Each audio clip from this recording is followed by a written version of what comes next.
ह्या सुद्धा पैदाशी इतका माज या राज्यात असू शकतो, ही सरकारला सुद्धा काळीमा फासणारी गोष्ट आहे। ही सरकारचा सुद्धा एक प्रकारचा अपमान आहे। सरकारचा सुद्धा देवेंद्र फडणवीस साहेबांच्या सरकारचा सुद्धा अपमान आहे की छत्रपती शिवरायांच्या पुतळा उकडून फेकायच्या तयारीत लोक आले आणि तिथं रक्षणासाठी छत्रपतींचा पुतळा उचलून फेकू नये म्हणून तिथं एक मुलगी आली, तर त्या मुलीच्या अंगावरती कपडे फाडून टाकले, पूर्ण कपडे फाडले आणि नंतर मारलं आणि तिच्या अंगावरती सुद्धा जखमा आहेत असं त्यांनी आता सांगितलंय की तिच्या अंगावर सुद्धा अशा जखमा आहेत। म्हणजे ती तिच्या काय आता अतिप्रसंग करायचा होता की काय काय वाईट भावना आणि त्यांनी तो प्रयोग केला, त्यामुळं त्यांच्यावरती 307 होणे खूप गरजेचं आहे। ती 10-12 वर्षाची मुलगी आहे, तिच्या नरडेल सगळे नखा लागले, म्हणजे नरडं दाबून तिला मारायचं होतं का, 2-3 घंटे तिला बाहेर घेऊन गेले, म्हणजे अपहरण सुद्धा होतं, ती पोस्को सुद्धा दाखल होतोय त्याच्यावरती। इतकी क्रूरपणानं घटना या चिखला गावात घडली। एका दिवशी मुख्यमंत्री बी जागे आहेत का नाहीत, गृह मंत्रालयाला ह्या गोष्टी माहीत आहेत का नाहीत, कारण हाताच्या बाहेर जाऊ देऊ नये आणि त्यांच्यावरती सगळ्यांवरती मोका लावणं खूप गरजेचं आहे, त्याशिवाय बसणार नाहीत।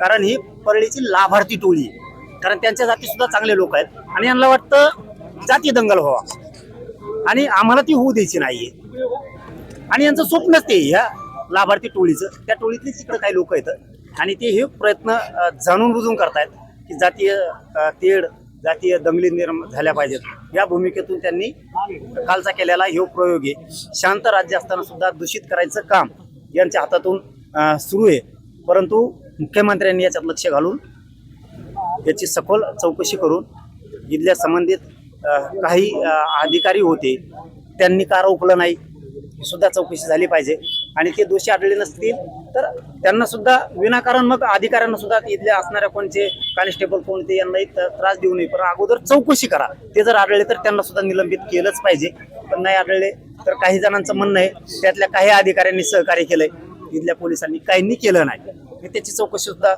होणं खूप गरजेचं आहे।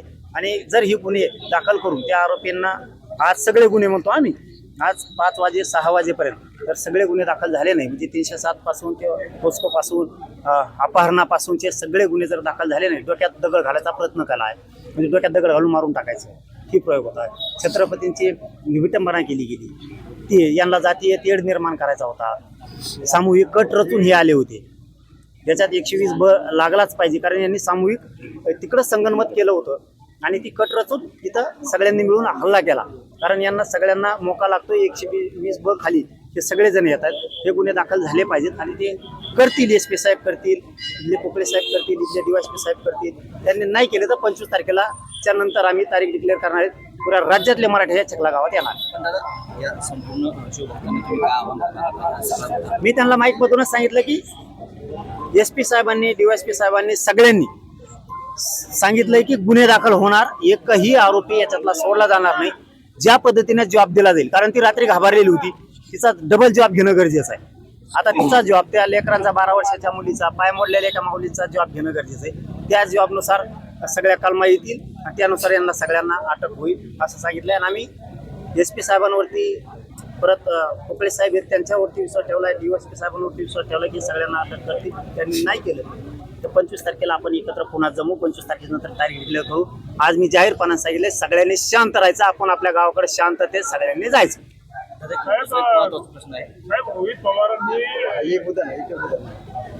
पवारांनी स्टेटमेंट दिलंय की पत्रकारांमध्ये दिसली की अजित पवार यांचा घातपात झालेला आहे, तुम्हाला वाटतं का घातपात झालेला आहे? आता काय झालंय आणि काय नाही त्यांच्या कुटुंबाला जर शंका असली तर तपास व्हायला पाहिजे, परंतु आमचा चांगला माणूस तरी एक गेला तर तो परत आता येणार नाहीये त्यांच्या चुकांमुळे, पण यांना वाटत असलं तर चौकशी झाली पाहिजे।